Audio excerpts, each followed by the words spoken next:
Hi, എല്ലാവർക്കും നമസ്കാരം. അപ്പം പതിവില്ലാതെ ഇന്ന് വീക്കെൻഡ് ആയതുകൊണ്ട് പ്രത്യേകിച്ച് ലൈവ് ഒന്നും ഇല്ലാത്തതിനാലും ഈ സീസണിനെ പറ്റി മൊത്തം ഒന്ന് ആലോചിച്ച് നോക്കിയപ്പോൾ സീസൺ 4 കുറിച്ച് അറിയാതെ ഓർമ്മ വന്നുപോയി. ഏകദേശം സീസണിലെ എല്ലാ വീഡിയോകളിലും എൻ്റെ കയ്യിൽ ഇപ്പോഴും സ്റ്റോക്കാണ്. പല പ്രാവശ്യവും ആ വീഡിയോകൾ കാണുമ്പോൾ ഈ സീനുകളൊക്കെ എനിക്ക് ഓർമ്മ വരുന്നുണ്ട്. സീസൺ 4 നടക്കുന്ന സമയത്തുണ്ടായിരുന്ന ആ ആകാംക്ഷയും വെപ്രാളവും ഒന്നും ബാക്കിയുള്ള ഒരു സീസണിലും കണ്ടിട്ടില്ല, ഇനിയോട്ട് ഉണ്ടാകാനും പോകുന്നില്ല.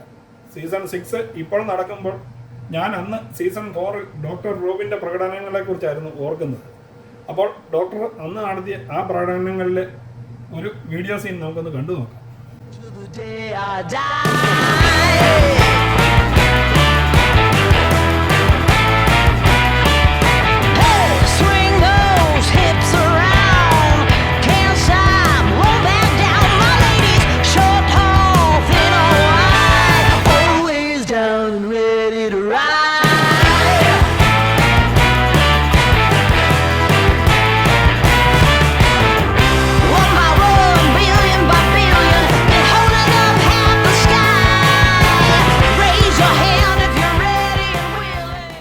സത്യം പറഞ്ഞു കഴിഞ്ഞാൽ സീസൺ 4 കാണുമ്പോൾ ഡോക്ടറെ മാത്രമല്ല, ബാക്കി അതിനകത്ത് ഉണ്ടായിരുന്ന 90% കണ്ടസ്റ്റൻസും, 90%അല്ല, അതിനകത്തുണ്ടായിരുന്ന എല്ലാ കണ്ടസ്റ്റൻസും ഏകദേശം 90% അല്ല 100% ഗെയിം സൂപ്പറായി കളിച്ചു എന്ന് തന്നെയാണ് പറയാനുള്ളത്.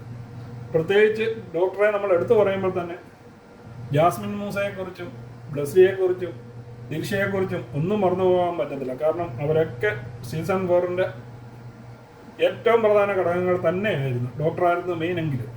പിന്നെ ഡോക്ടറോടൊപ്പം ഡോക്ടറുടെ ചേച്ചിയായും ആദ്യം ഡോക്ടർക്കെതിരെയും നിന്ന ഡോക്ടറുടെ ഏറ്റവും കൂടുതൽ ഇഷ്ടപ്പെട്ടിരുന്ന ഒരു വ്യക്തിയുമായിരുന്ന ലക്ഷ്മി പ്രിയ ഡോക്ടറുടെ ഈ വീഡിയോയ്ക്ക് താഴെ ഇട്ടേക്കുന്ന കമൻറ്റും ഞാൻ ഇതോടൊപ്പം തന്നെ പിൻ ചെയ്ത് വെച്ചിട്ടുണ്ട്. ഒരു പക്ഷേ ലക്ഷ്മി പ്രിയ എന്ന കഥാപാത്രത്തെ നിങ്ങൾ ആരും ബിഗ് ബോസ് സീസൺ 4 മറന്നു പോകാൻ ഒരു വഴിയും കാണുന്നില്ല.